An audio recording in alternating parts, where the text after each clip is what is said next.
দুই বিচারপতি মহোদয় হাইকোর্ট বিভাগের রায়টা এখনো লিখেছেন, পূর্ণাঙ্গ টেক্সট লিখেছেন কিনা সেটাও প্রধান বিচারপতি অবশ্য বলেছেন যে সম্ভবত আমি শুনেছি ওনারা বলবেন যে রায়টা তাড়াতাড়ি প্রকাশ করার জন্য। যারা রাষ্ট্রকে সেবা দেয়, যাদের পিছনে ট্যাক্সের টাকা ব্যয় হয়, জনগণের করের টাকা ব্যয় হয়, অমেধাবীদের, অযোগ্যদের জনগণের করের টাকা দেওয়া, এটি অপচয়। এই বক্তব্যকে টুইস্ট করে করার কোনো সুযোগ নেই। এটাকে বলে কোর্টরুম কনভারসেশন।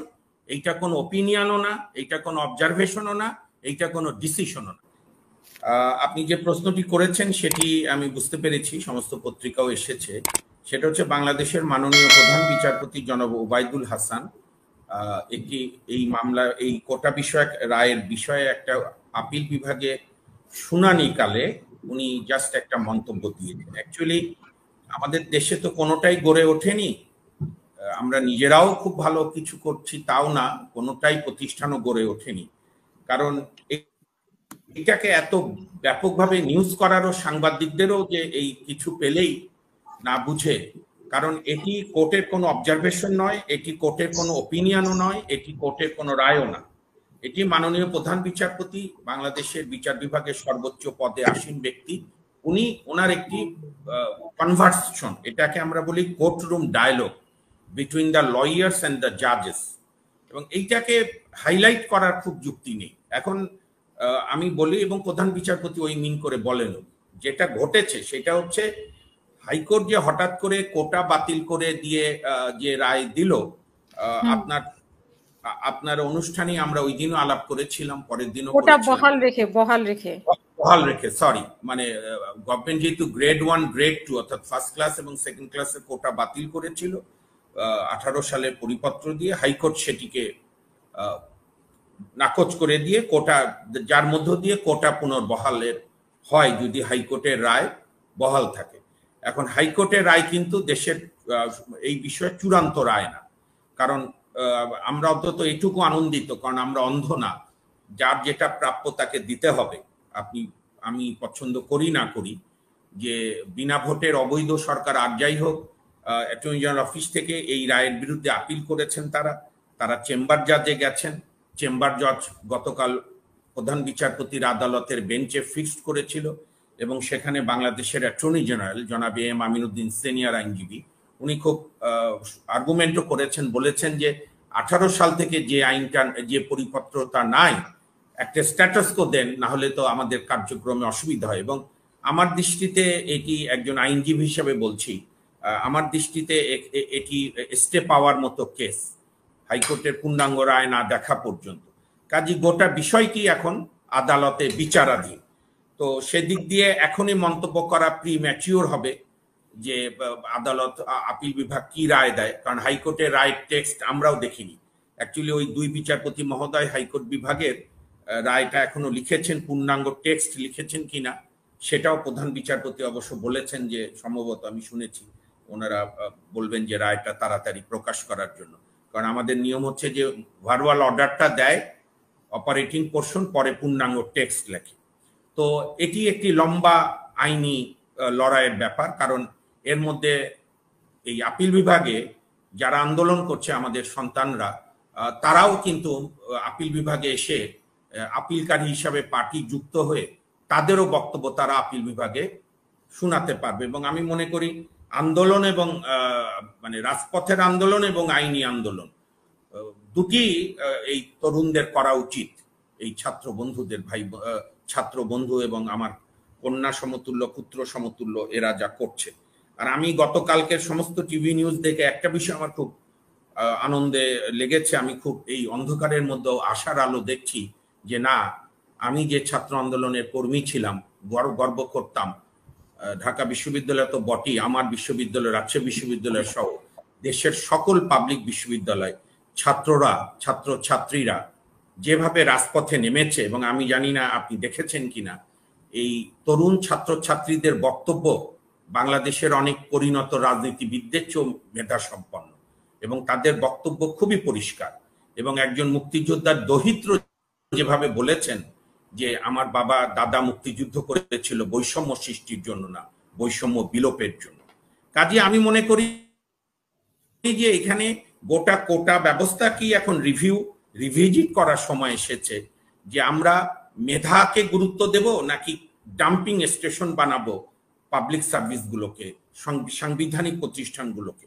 এখন প্রশ্ন উঠতে পারে যে মুক্তিযোদ্ধার যে দহিত্র বা যে পুত্র খুবই ভালো অবস্থায় নাই, আমি সেখানে মনে করি যে তাকেই মেধার মধ্যে মেধাবীদের মেধা বঞ্চিত না করে প্রত্যেক জেলায় মুক্তিযোদ্ধা কমান্ড আছে, তালিকা আছে, সেইখানে দরিদ্র হতে পারে, পুত্রকন্যা তো এখন আর চাকরি করার বয়স আছে বলে আমার মনে হয় না মুক্তিযোদ্ধার পুত্রকন্যাদের, কারণ আমি নিজে মুক্তিযোদ্ধার পুত্র, আমি 50 পার হয়েছি। কাজেই এইখানে এবং আমি এখানে দর্শকদের একটা আপনাদের সঙ্গে শেয়ার করি, আমি এবং আমার বোন এখন ইডেন কলেজের অ্যাসোসিয়েট প্রফেসর। আমার বাবা একজন সক্রিয় মুক্তিযোদ্ধা, পাবনা, সিরাজগঞ্জের, রায়গঞ্জের ম্যাজিস্ট্রেট থাকা অবস্থায় যুদ্ধে অংশগ্রহণ করেছিলেন এবং বাবার অনুপস্থিতিতে পাকিস্তানিরা তার বিচারও করেছিল। আমরা কোনোদিন মুক্তিযোদ্ধার কোটায় কোনো জায়গায় দরখাস্ত করিনি, আমার বাবা উৎসাহ দেননি এবং আমরাও মনে করিনি যে এটা করা নৈতিকভাবে সঠিক হবে। এটা আমার অবস্থা। আমি মনে করি বরং মুক্তিযোদ্ধার সন্তান হিসেবে দায়িত্ব মুক্তিযুদ্ধের বাংলাদেশ হচ্ছে কিনা সেই ব্যাপারে সক্রিয় থাকা। তো আমি যেটা বলছিলাম, একেবারেই আমাদের কনস্টিটিউশনের 29-এ যেটা আছে যে অনগ্রসর, হ্যাঁ হতে পারে প্রতিবন্ধীদের জন্য কিছু, বা ধরেন আদিবাসীদের যাদের খুবই অবস্ট্রাকল, কারণ এখন বর্তমানে 100টা পোস্টের মধ্যে 56টা পোস্ট কোটায়। এইটা হতে পারে না। এইটা কখনো কোনো দেশের সুশাসন আশা করলে, বিশেষ করে পাবলিক সার্ভিস বডি, বিশ্ববিদ্যালয়ের শিক্ষক নিয়োগ, বিচারপতি নিয়োগ, অ্যাটর্নি জেনারেল অফিস নিয়োগ, নির্বাচন কমিশন, অর্থাৎ সাংবিধানিক প্রতিষ্ঠানগুলো যারা রাষ্ট্রকে সেবা দেয়, যাদের পিছনে ট্যাক্সের টাকা ব্যয় হয়, জনগণের করের টাকা ব্যয় হয়, অমেধাবীদের, অযোগ্যদের জনগণের করের টাকা দেওয়া, এটি অপচয়। আপনি যদি তাদেরকে অন্যভাবে উপকার করতে চান, রাষ্ট্রের বহু স্কিম আছে ইনসেন্টিভ দেন। ধরেন মুক্তিযোদ্ধার যে দরিদ্র মেধার তালিকায় মেধা প্রতিযোগিতায় বিসিএস এ ঢুকতে পারলো না, আপনি প্রত্যেক জেলায় একটা বিজনেস কনসোর্টিয়াম করে দেন, যে মুক্তিযোদ্ধার ছেলে মেয়েদের বিজনেস করবে, সেখানে সহজ শর্তে ঋণের ব্যবস্থা,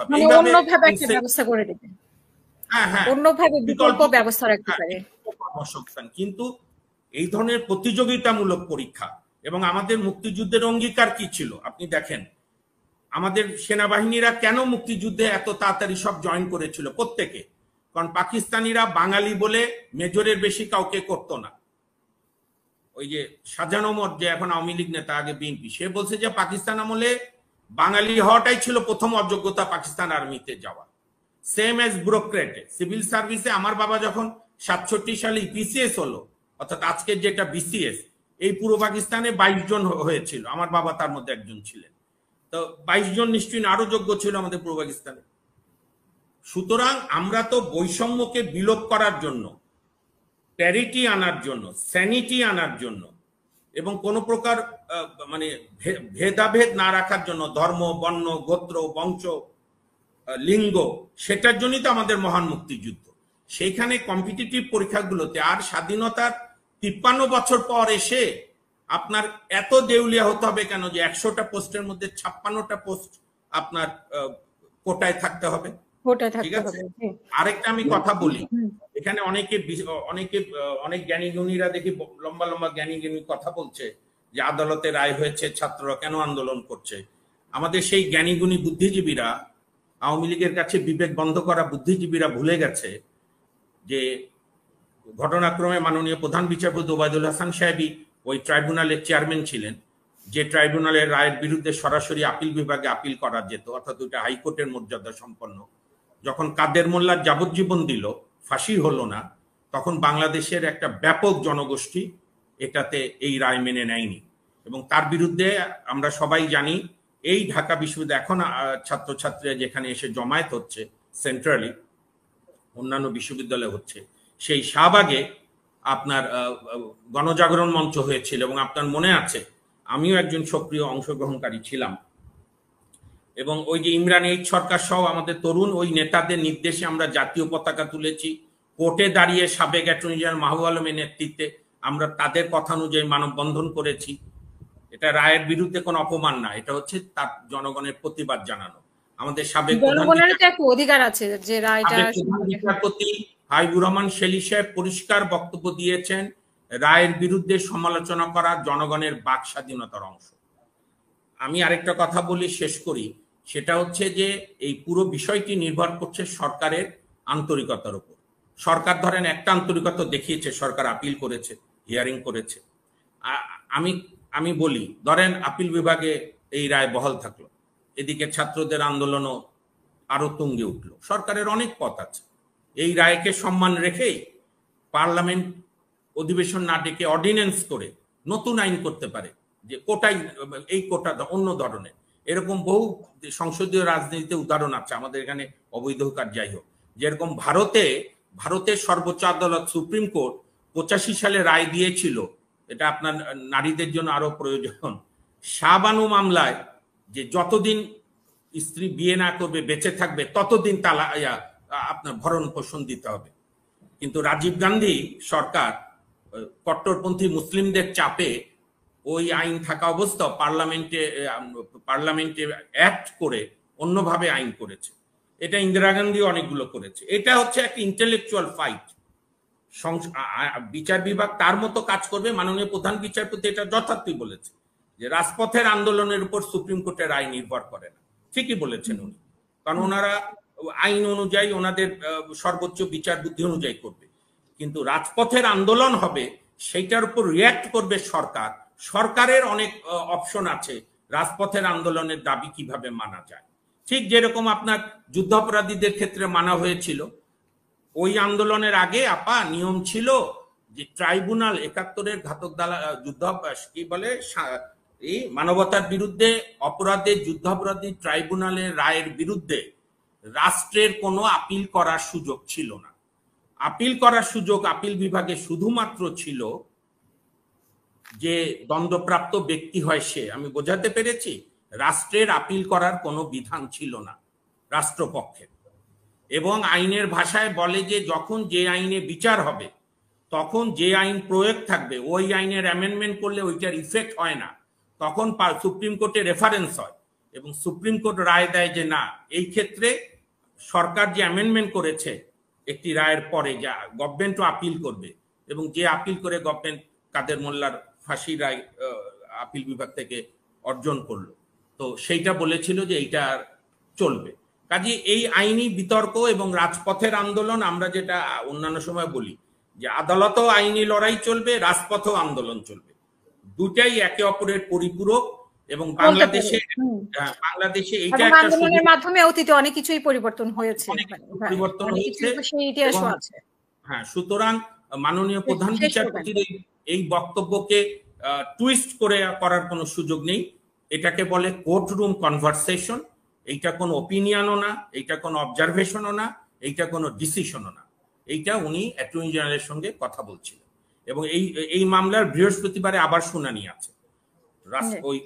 ওই যে রিটকারীদের পক্ষের আইনজীবী মনসুরুল হক চৌধুরীর পক্ষে সময় চেয়েছিল বলে এটি আগামী বৃহস্পতিবারে আবার শুনানি হবে। কাজে বৃহস্পতিবারে এমন হতে পারে স্ট্যাটাস কো হয়ে যেতে পারে, তাহলে তো আমার ছেলে মেয়েদের আন্দোলন আপাতত কম করলে হবে। So let's wait. কিন্তু কোটা প্রথা বিলুপ করার হাই টাইম। মেধাকে অবজ্ঞা করা যাবে না। এমনি আমরা কিন্তু মেধাকে আর অবজ্ঞা করা যাবে না। অসংখ্য